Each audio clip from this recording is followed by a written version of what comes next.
In this video, I'll show you how to paint a peony pattern in a few simple steps. Hi, welcome back. I'm Madhu and today we are going to paint a fun repeating pattern. I'm using an A5 watercolor sheet to begin. Using a size 6 round brush, I'm gently painting out petals in the form of a semicircle.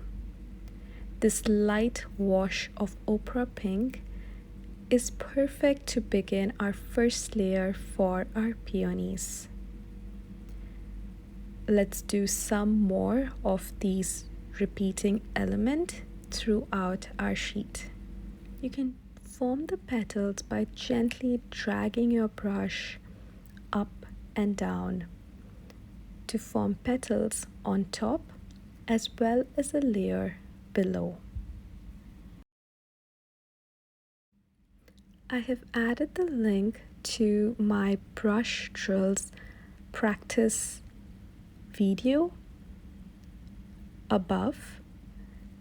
Here I share some of my favorite practice exercises that help me improve on my brush strokes. Let's move into our second layer for the peonies.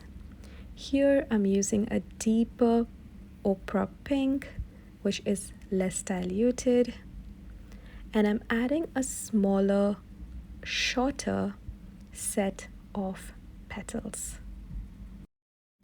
We're painting the same petals from below, moving upwards, forming a second layer at the bottom.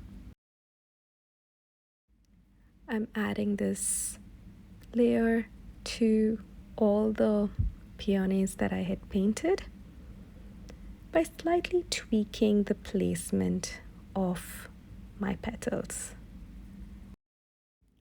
We're gonna take some indigo paint for our stems and for some simple leaves connected to the stem. I like to bunch them up in pairs of 3. You can also add some leaves coming from below the peony.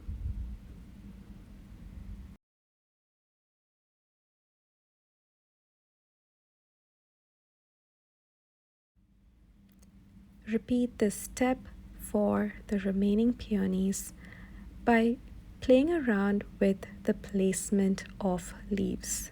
In this case, I'm moving them to the right side, just following the same steps.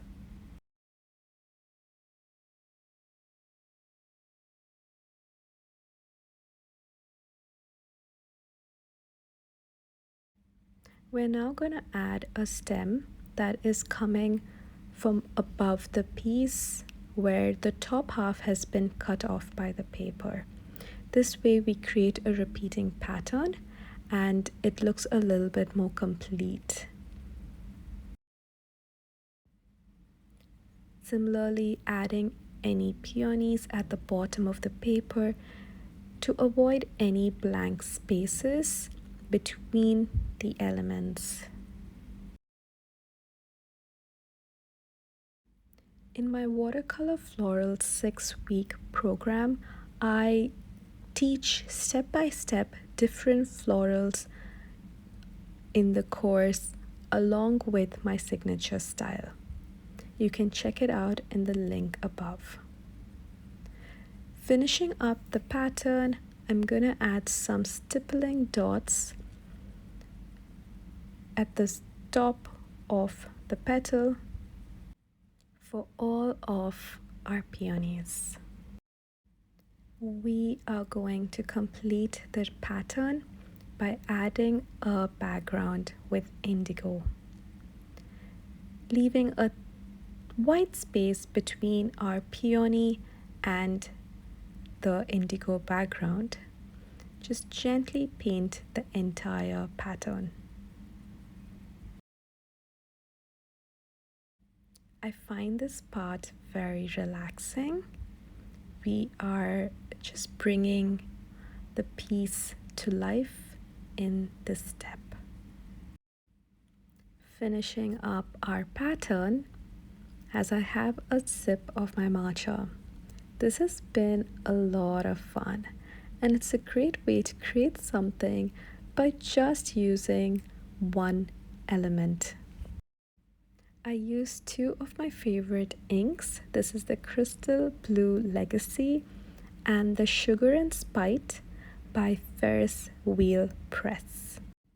Thanks for watching. Please hit subscribe so I can reach a wider audience.